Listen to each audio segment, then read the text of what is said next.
Bismillahirrahmanirrahim. Assalamualaikum warahmatullahi wabarakatuh. Perkenalkan, nama saya Andika Abdurrahman, NIM 18091066, kelas C semester 6. Berikut saya akan presentasikan hasil laporan saya pengenalan lapangan persekolahan atau PLP 2. Ini ya, baik. Sekarang kita akan masuk pada pembahasan atau materi yang akan saya presentasikan. Yang pertama di sini bab 1. Di sini bab 1 materinya atau isinya hasil observasi lingkungan sekolah. Yang pertama itu Yang pertama itu A, visi dan misi madrasah. Visi madrasah yang pertama, mewujudkan generasi penerus bangsa yang sehat, cerdas, kreatif, mandiri, disiplin, dan bertakwa kepada Tuhan Yang Maha Esa. Dan yang kedua, menjadi pusat pendidikan tenaga kesehatan yang berkualitas serta berdaya saing yang global. Misi madrasah, mengembangkan potensi siswa secara optimal, menanamkan kebiasaan hidup yang bersih dan sehat, mandiri, menumbuhkan rasa percaya diri untuk berkarya, dan disiplin tinggi. Yang kedua, menumbuhkan rasa saling menghormati antar sesama, melatih siswa-siswi untuk bisa bersosialisasi dengan masyarakat luas. Ya, tentu kita sudah sama-sama mengetahui bahwa di setiap sekolah itu, bahkan di setiap pendidikan, pasti punya yang namanya visi misi di madrasah maupun sekolah. Terus sekarang kita masuk ke poin B, struktur organisasi dan tata kerja sekolah. Yang pertama itu ketua yayasan. Di sini saya akan sebut nama ketua yayasan, yaitu Haji Samsi Pogolo. Terus yang kedua komite. Entah itu di Lombok atau di mana itu dia punya komite, saya juga kurang tahu. Tapi yang pastinya kalau untuk kami di NTT, khususnya bagian Sumba, itu wajib punya ketua komite. Bahkan di Mas Alfala itu juga punya wakil ketua komite yang bernama Abdul Qadir Dahlan. Terus kepala madrasah Astatan Abdurrahman, sarjana pendidikan Islam. Terus bagian tata usaha Suryani SPD, Waka kurikulum Faijan Jamaluddin SPDI juga, Waka kesiswaan Endang Herawati SPD, Waka Sarpras ini maksudnya Waka sarana dan prasarana, yaitu Jumaidin Yunus Essos. Terus masuk ke bendahara Hazman Ahmad Rizaldi. Terus wali kelas ini tidak mungkin saya sebutkan satu persatu karena ya lumayan banyak lah. Terus setelah wali kelas ya ada guru-guru. Ini untuk struktur organisasi dan tata kerja sekolah. Ada guru, BP atau BK, terus bagian perpus, lab, UKS, yang terakhir itu siswa-siswi. Ya, terus sekarang kita masuk ke poin C, deskripsi karakteristik umum peserta didik. Usia pada siswa sekolah Mas Alfala Tambolaka adalah masa berpikir atau masa pubertas, yaitu masa di mana dia sudah mulai mencari jati dirinya. Usia ini biasanya antara 15 sampai 18 tahun. Ya mungkin kita sudah sama-sama tahu ketika kita masuk dunia pendidikan atau masuk persekolahan yang jenjang yang agak lebih tinggi, maksudnya ya SMA lah. Itu di situ kita bisa dikatakan kita mulai mencari jati diri. Karena di waktu masa SMA itu ya mulai kita pikirannya itu mulai dewasa. Beda halnya kalau kita pas waktu SD maupun SMP. Kalau SMP itu ya, kalau SD memang sudah dikatakan kita masih ketika mendapat materi atau pelajaran dari seorang guru, itu mungkin kita masih bersifatnya masih main gila atau bercanda. Itu main gila itu biasanya biasa diomong di NTT khususnya bagian Sumba. Tapi ketika masuk di SMA Ya, di situ kita mulai mencari jati diri. Kita mulai memfokuskan apa yang harus kita buat atau apa yang harus menjadi planning kita ke depan ketika SMA itu. Nah, khususnya untuk Mas Alfala Tambolaka ini, siswa-siswinya itu bukan hanya berasal dari desa, tapi ada juga dari kota. Bahkan bagian pedalaman juga untuk yang muslim itu alhamdulillah ada. Dan alhamdulillah juga mereka yang dari pedalaman itu mau mencari ilmu di Mas Alfala Tambolaka. Nah, kalau kita berbicara tentang karakteristik peserta didik dari segi usia, itu biasanya kalau di Mas Alfala Tambolaka itu umur mereka dari 16 tahun sampai 18 tahun. Terus kalau berbicara tentang karakteristik peserta didik dari segi gender, untuk laki-laki itu tinggi merata 155 sampai 165 cm. Terus kalau perempuan tinggi rata-rata berkisar 145 sampai 160 cm. Nah, sekarang kita masuk ke poin D, deskripsi peraturan dan tata tertib madrasah. Yang pertama, hal masuk sekolah. Nah, hal masuk sekolah ini maksudnya kayak datang sekolah tepat pada waktunya, terus kayak di sekolah aturannya jam 7.30 harus baris terus dan KBM harus berjalan. Nah, ini yang hal masuk sekolah, kewajiban siswa lah. Terus kewajiban peserta didik di sini datang sekolah pada tepat waktunya, terus menaati tata tertib sekolah. Ya, banyak lah untuk hal kewajiban peserta didik ini. Terus yang ketiga, hak-hak peserta didik. Hak-hak peserta didik itu masuk kepada wajib menerima mata pelajaran dari guru. Terus ketika hak-hak peserta didik ya banyak lah. Salah satu contoh mungkin peserta didik ini wajib mengikuti ekstrakurikuler di luar sekolah maupun di dalam sekolah. Ya, itulah salah satu contoh. Terus larangan peserta didik. Kalau berbicara tentang larangan peserta didik tentu banyak.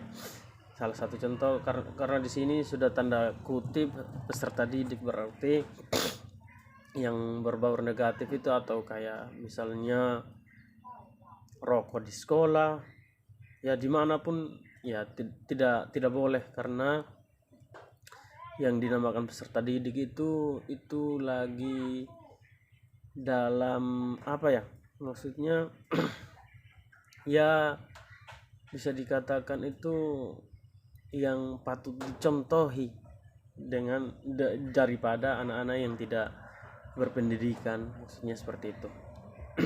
Terus sanksi-sanksi yang masuk poin kelima, sanksi-sanksi peserta didik, yaitu kayak keterlambatan datang sekolah yang seharusnya datang 7.30 tapi siswanya datang jam 8.30 bahkan jam 9 waktu ketika istirahat itu baru datang. Nah, itu sanksi-sanksi peserta didik biasanya akan dikenakan sanksi khusus, bahkan dikasih surat maupun teguran yang berbaur lisan ataupun ini tulisan. Nah, masuk ke kegiatan upacara bendera. Nah, ini biasa dilakukan pada hari Senin. Bisa dilakukan pada hari Senin mulai dari 7.30 sampai selesai. Bahkan 7.30 itu bisa sampai selesainya itu jam 8.30 atau jam 8 pas, jam 8 tepat, jam 8.00. Masuk poin ke-7, kegiatan wajib yang ada di Mas Alfala Tambolaka. Terus masuk materi selanjutnya, masuk ke poin E, kegiatan-kegiatan rutin berupa kurikuler dan ekstrakurikuler. Adapun jenis-jenis kegiatan ekstrakurikuler yang diselenggarakan di Mas Alfala Tambolaka antara lain ada paskibraka, terus pramuka, tahfizul Quran, bola voli, sepak bola, English club, science club. Nah, masuk ke poin F, itu prestasi sekolah. Nama-nama lomba itu ada lomba OSN mata pelajaran biologi tingkat kabupaten. Pada tahun 2016 itu Mas Alfala Tamulaka siswanya alhamdulillah mendapat juara dan juara 3. Terus masuk ke lomba KSM mata pelajaran fisika tingkat kabupaten pada tahun 2017 itu alhamdulillah juga dapat juara 1. Terus turnamen sepak bola tingkat kabupaten pada tahun 2017 pada tahun yang sama itu mendapat juara 3.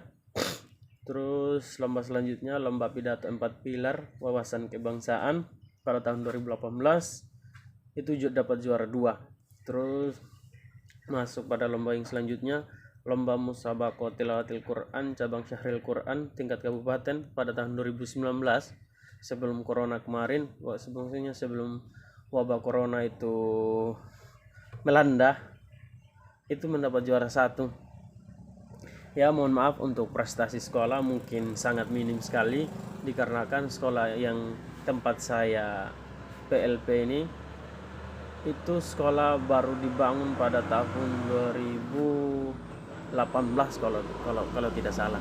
Dikarenakan maksudnya lomba yang sangat minim sekali ini ya mungkin belum sama seperti sekolah lain, dikarenakan sekolah ini memang baru dan alhamdulillah, tapi sekolah ini baru tidak kalah saing sama sekolah-sekolah lain dan alhamdulillah banyak mendapat juara. Tapi di sini saya tidak ini menaruh semua juara-juara lomba karena kan ya mohon maaf lah dengan waktu yang singkat saya presentasi. Nah, masuk ke poin G, praktik-praktik kebiasaan dan pembiasaan di sekolah. Nah, tadarus yang pertama itu tadarus Al-Quran, salat zuhur berjamaah, yang ketiga kerja bakti. Nah, tadarus Al-Quran ini biasa dilakukan pada hari Jumat sebelum KBM berjalan. Terus masuk ke poin kedua, salat zuhur berjamaah. Nah, ini salat zuhur berjamaah ini dilakukan setiap hari mulai dari hari Senin sampai Sabtu. Itu siswa wajib melaksanakan salat berjamaah. Salat zuhur berjamaah maksudnya. Terus yang ketiga kerja bakti. Nah, kerja bakti ini biasa dilakukan pada hari Sabtu. Itu ya kita bergotong royong ketika hari Sabtu itu kerja sama mulai dari siswa maupun guru itu sama-sama bekerja semua. Nah, sekarang masuk ke poin bab 2 telaah kurikulum. A. Telaah kurikulum dan perangkat pembelajaran yang digunakan guru. 1. Kurikulum yang digunakan di Mas Alfala Tambolaka ini ialah kurikulum K13.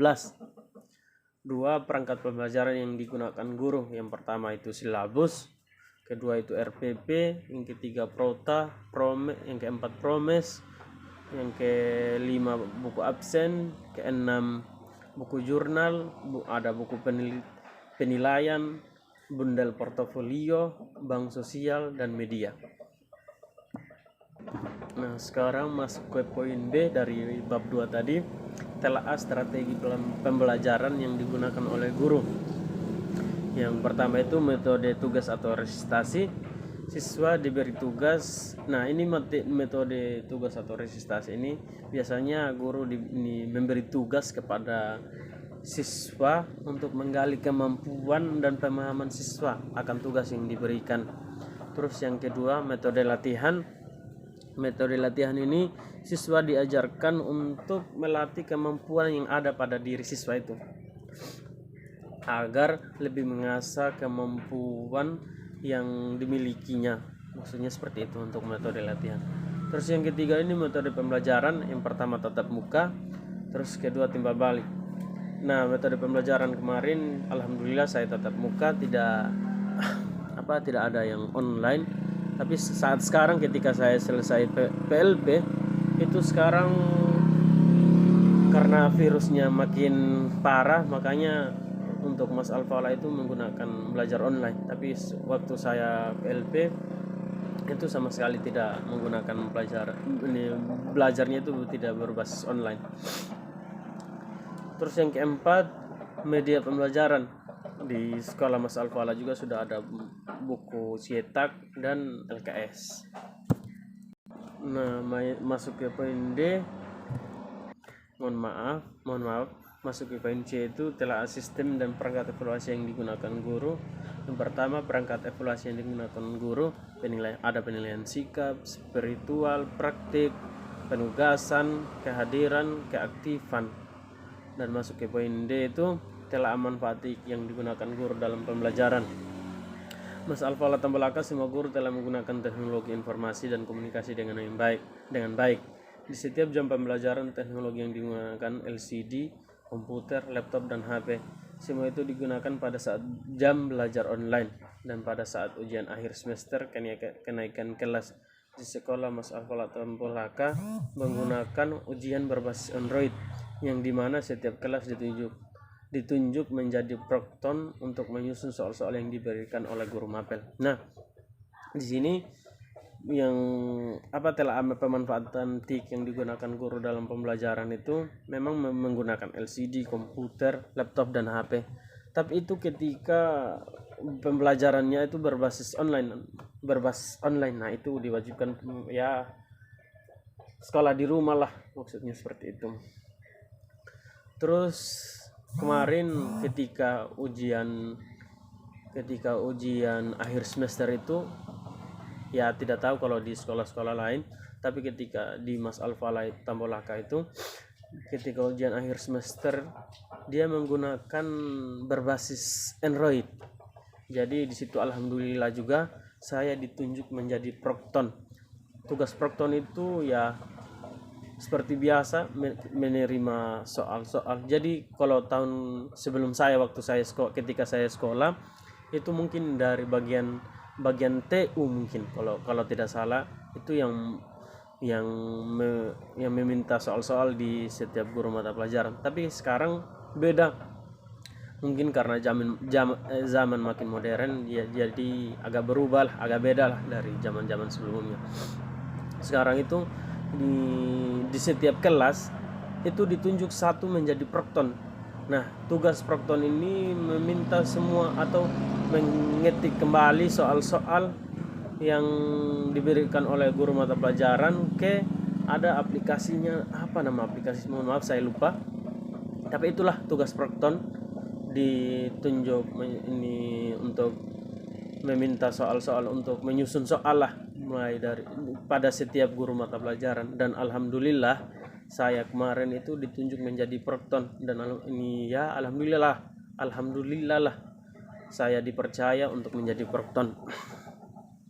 Jujur itu sebenarnya pengalaman pertama saya ketika saya belum tahu apa-apa menjadi guru, tapi sudah dipercaya untuk menjadi prokton. Ya itulah kelebihan ketika kita mau mencari ilmu yang banyak. Nah, sekarang masuk ke bab 3, pendamping peserta didik, ekstrakurikuler dan pekerjaan administrasi. Yang pertama, tugas pendamping peserta didik. Yang pertama itu mengajar, ya sudah pasti.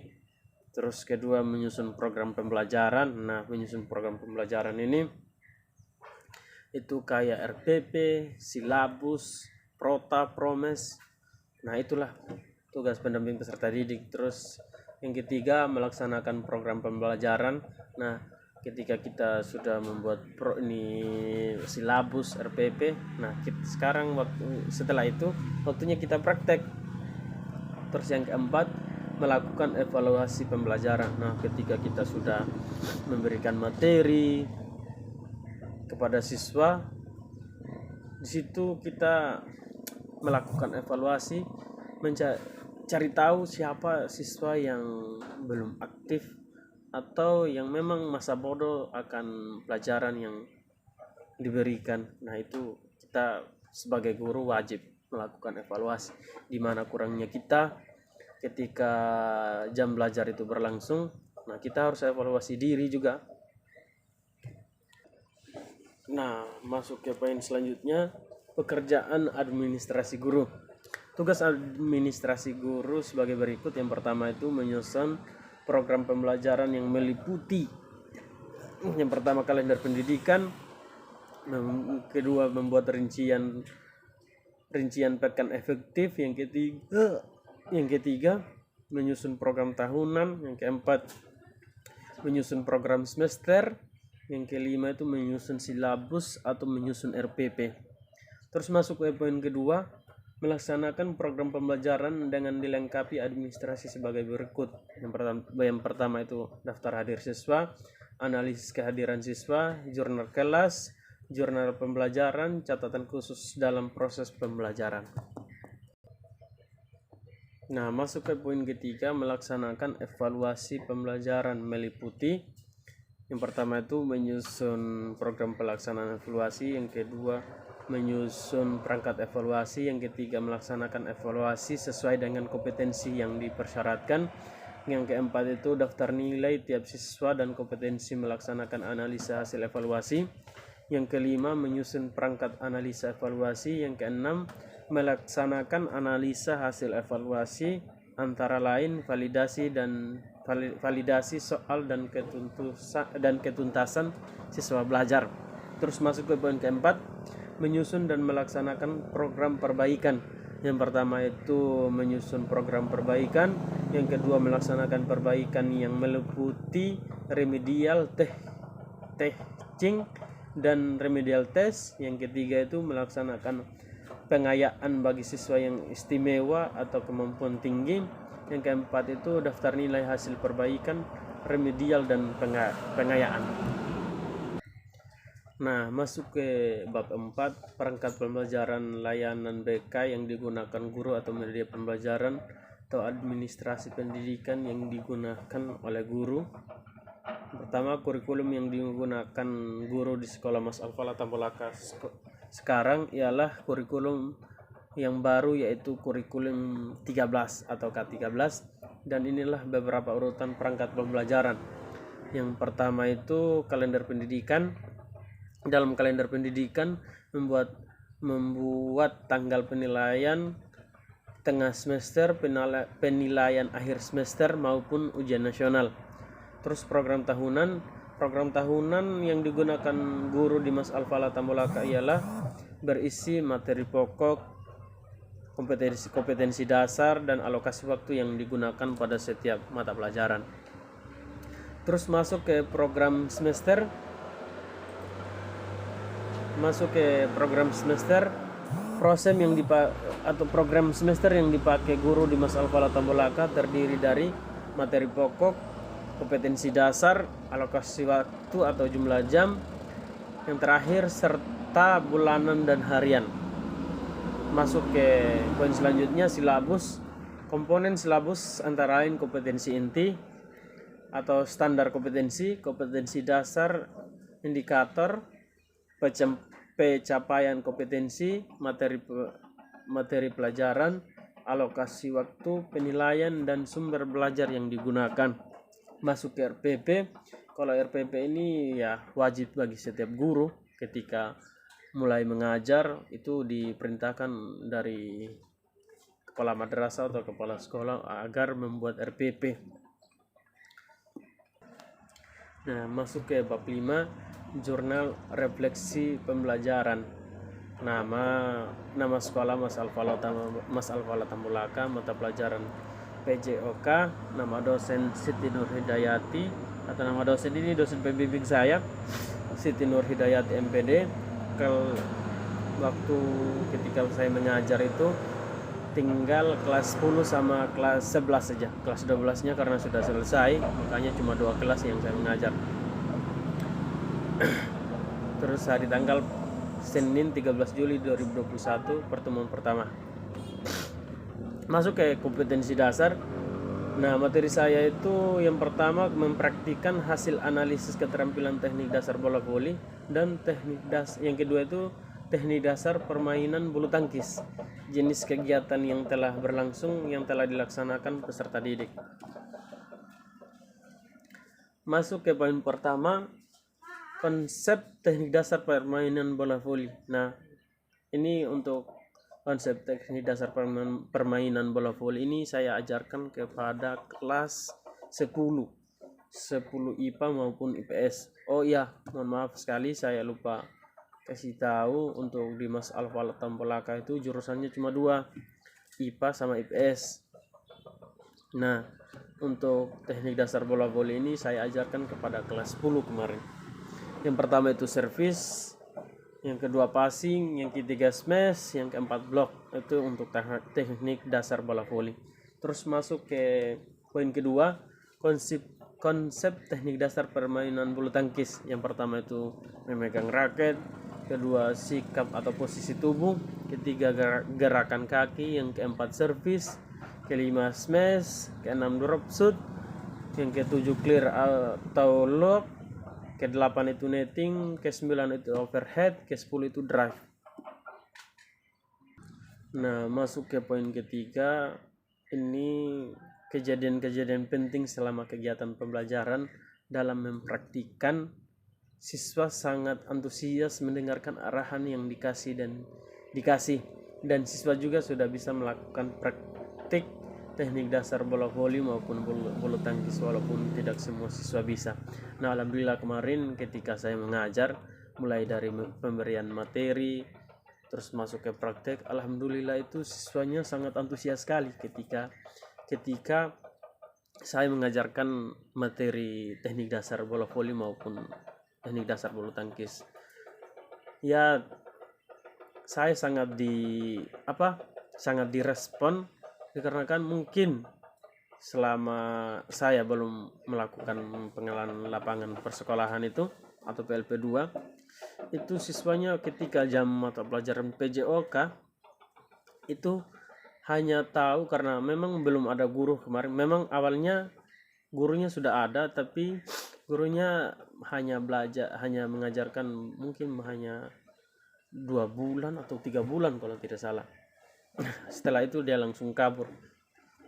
Nah, setelah itu siswanya itu ketika jam PJOK hanya bermain, terus duduk-duduk cerita. Tapi ketika saya melakukan PLP itu, siswa itu sangat antusias, sangat senang lah ketika saya mengajar, mulai dari pemberian materi maupun praktek. Terus masuk poin keempat, hal-hal positif atau keberhasilan yang telah saya capai dalam proses pembelajaran adalah munculnya kepercayaan diri berdiri di depan siswa dan menjelaskan materi yang akan saya sampaikan, dan berhasilnya siswa menyerap apa yang saya berikan kepada mereka. Nah, alhamdulillah ini keberhasilan. Salah satu kebanggaan saya ketika saya mengajar kemarin, itu siswa memang sangat, ya seperti yang saya katakan pada yang pertama tadi, itu siswa itu sangat antusias, dan itu membuat saya rasa percaya diri itu yang sangat tinggi ketika mengajar ke kelas 10 itu maupun kelas 11. Nah, masuk ke poin kelima, kualitas pembelajaran yang telah berlangsung cukup baik dan siswa dapat memahami apa yang telah disampaikan dan dapat menerapkan sesuai instruksi yang telah diberikan. Yang keenam, capaian peserta didik dibandingkan dengan tujuan pembelajaran yang ditargetkan tercapai setelah mengikuti pembelajaran. Yang ketujuh, hal positif yang saya rasakan tentang pembelajaran dapat membagi ilmu kepada peserta didik yang selama ini saya pelajari. Yang kedelapan, hal negatif yang saya rasakan tentang proses pembelajaran sulitnya siswa untuk serius dalam berolahraga. Nah, ini poin ke-8 ini ya pasti kita temui pada siswa yang sering berguyon atau sering bercanda. Ketika yang kemarin ada salah satu contoh siswa itu ketika saya mempraktikkan teknik dasar bola voli itu yang ketika masuk ke smash. Nah, itu ya Allah, ya namanya mungkin masih kecil, jadi bawaannya itu hanya bercanda atau berguyon aja. Terus masuk ke poin 9, hal-hal yang akan saya lakukan pada pertemuan pembelajaran berikutnya: berusaha mengembangkan diri dalam praktik mengajar dan